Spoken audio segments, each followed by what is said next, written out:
ADHD ODD, attention deficit hyperactive disorder, 2 oppositional defiant disorder. അപ്പൊ ഈ രണ്ട് ഇതിലും നമ്മൾ കാണുന്ന കുറച്ച് കാര്യങ്ങൾ, ചില സിമിലാരിറ്റീസ് തോന്നുമ്പോൾ അവിടെ ഒരു കൺഫ്യൂഷൻ ഉണ്ടാവാറുണ്ട്. അതായത് ചില കുട്ടികൾ വളരെ അക്രമാസക്താണ്, കാണുമ്പോൾ നല്ല ബിഹേവിയറും നല്ല ആറ്റിറ്റ്യൂഡും ഉള്ള കുട്ടികളായിരിക്കും.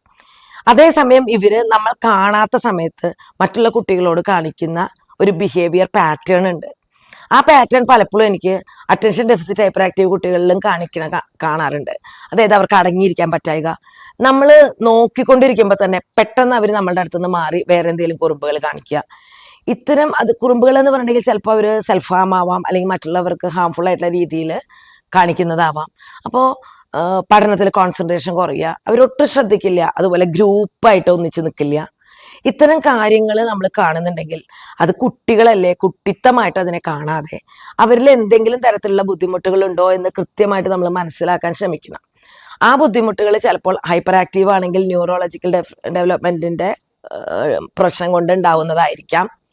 അപ്പോൾ അവരിൽ നമ്മൾ നോക്കേണ്ടത് ഈ പറയുന്ന സൈക്കോളജിക്കൽ ആയിട്ടുള്ള ടേംസും വേർഡ്സും അല്ലാണ്ട് ഈ കുട്ടികൾ എന്തൊക്കെയാണ് അച്ഛനും അമ്മയ്ക്കും ടീച്ചേഴ്സിനും ക്ലോസ് ആയിട്ട് ഒബ്സർവ് ചെയ്യാൻ പറ്റുക, ഈ കുട്ടികൾ അതുപോലെ തന്നെ റെമഡിയൽ ടീച്ചേഴ്സിനും ഒബ്സർവ് ചെയ്യാൻ പറ്റുന്ന കാര്യം, ഈ കുട്ടികൾ എന്തൊക്കെ തരത്തിലുള്ള പെരുമാറ്റങ്ങളാണ് കാണിക്കുന്നത്, അത് ഏതൊക്കെ സമയത്താണ് കാണിക്കുന്നത്. അപ്പോൾ ഒട്ടുമിക്ക കുട്ടികളും ഹൈപ്പർ ആക്റ്റീവ് ആണെങ്കിലും ഇതാണെങ്കിലും ODD ആണെങ്കിലും നമ്മൾ കാണുന്ന ഒരു ക്യാരക്ടറിസ്റ്റിക്സ് എന്താണെന്ന് വെച്ചാൽ, അവർക്ക് എന്തെങ്കിലും ഒരു വർക്ക് കൊടുത്താൽ, ഇപ്പം എൻ്റെ അടുത്ത് വന്ന കുട്ടികളുടെ ഒരു അസസ്മെന്റ് വെച്ചാൽ ഞാൻ പറയണം കേട്ടോ, വർക്ക് കൊടുത്താൽ അവർ വളരെ മനോഹരമായിട്ട് അത് ചെയ്യുന്നുണ്ട്, നമ്മൾ അവിടെ നോക്കുന്നുണ്ട് എന്ന് കണ്ടാൽ രണ്ട് ഗ്രൂപ്പും ചെയ്യും.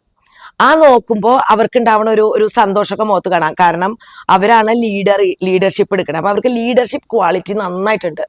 ആ ലീഡർഷിപ്പ് ക്വാളിറ്റിയെ വളരെ മനോഹരമായിട്ട് നമുക്ക് മുന്നോട്ട് കൊണ്ടുവരാൻ പറ്റും. അതുപോലെ ചില കുട്ടികൾക്ക് ഇപ്പൊ ABCD ഒക്കെ ബുദ്ധിമുട്ടുള്ള കുട്ടികൾക്ക് കുറച്ചു നേരം ഈ ബ്ലോക്ക് അങ്ങനെയുള്ള കുറെ കളികൾ ഉണ്ടല്ലോ, അതിട്ട് കൊടുക്കുക. അത് മൊബൈൽ കൊടുക്കാതിരിക്കുക. മൊബൈൽ കൊടുത്താൽ അതോടുകൂടി നമ്മുടെ കയ്യിൽ നിന്ന് പോകും. നേരെ മറിച്ച് ഇത്തരം ചെറിയ ചെറിയ കളികൾ, ഇത് ചെയ്ത് കഴിഞ്ഞിട്ട് നമുക്ക് അടുത്തത് പഠിക്കാമെന്ന് പറഞ്ഞ് അവരെ ഡീവിയേറ്റ് ചെയ്ത് അവരുടെ എത്ര കണ്ട് കോൺസെൻട്രേഷൻ ലെവൽ ഉണ്ട് നോക്കിയിട്ട് അതിനനുസരിച്ചിട്ട് അവർക്ക് അങ്ങനത്തെ ഗെയിംസ് ഇടുകയും അതോടൊപ്പം തന്നെ പെട്ടെന്ന് ഷിഫ്റ്റ് ചെയ്തിട്ട് നമ്മൾ പഠനത്തിലേക്ക് കൊണ്ടുവരികയും ചെയ്യുമ്പോൾ അവർക്ക് വളരെ വേഗം അത് പഠനത്തിലേക്ക് എത്തുന്നുണ്ടെന്ന് എനിക്ക് മനസ്സിലാക്കാൻ പറ്റി. അത് തന്നെയാണ് ODDയിൽ ഞാൻ കണ്ട ഒരു കാര്യം. അവരെ പഠിക്കുന്ന സമയത്ത് അവർ കോൺസെൻട്രേറ്റ് ചെയ്ത് അവർ പഠിക്കുന്നുണ്ട്, അല്ലാത്ത സമയത്താണ് ഇത്തരം കുറുമ്പുകൾ അവർ ചെയ്യണത്. അപ്പൊ വേറൊരു കാര്യം ഞാൻ നോട്ടീസ് ചെയ്തത്, നമ്മളുടെ അടുത്ത് വരുന്ന ഒരു കുട്ടി ഹൈപ്പർ ആക്റ്റീവ് ആണ്, ചെറുതായിട്ട് ODD ട്രൈറ്റും കാണിക്കുന്നുണ്ട്. അപ്പോൾ കണ്ടൊരു കാര്യം എന്താ വെച്ചാൽ, അവർക്ക് A to ഒരു K വരെയൊക്കെ പറഞ്ഞു കൊടുത്തു കഴിഞ്ഞിട്ട്, ഇതുപോലെ പല ആക്ടിവിറ്റീസിന്റെ ഇടയിലൂടെ പറഞ്ഞു കൊടുത്തു കഴിഞ്ഞിട്ട് പിന്നീട് അവള് വീട്ടിൽ പോയിട്ട് പറയുന്ന ഒരു കാര്യം, മോളാണ് കൊച്ചു വീട്ടിൽ പോയിട്ട് പറയുന്ന ഒരു കാര്യം എങ്ങനെയാ വെച്ചാല്, ഈ പഠിച്ച കാര്യത്തിന് ആള് തന്നെ ഒരു പാട്ട് രൂപത്തിലാക്കി.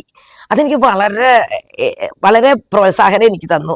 ഒപ്പം തന്നെ എനിക്ക് ആ കുട്ടിയോട് ഒരു ഹാറ്റ്സ് ഓഫ് പറയാൻ തോന്നി. കഴിവാണ് ആ കുട്ടികള് ഉള്ളിലിരിക്കുന്നത്. അപ്പൊ ആ കഴിവിനെയാണ് നമ്മൾ കണ്ടെത്തേണ്ടത്. വളരെ കുഞ്ഞു കുട്ടിയാണ്.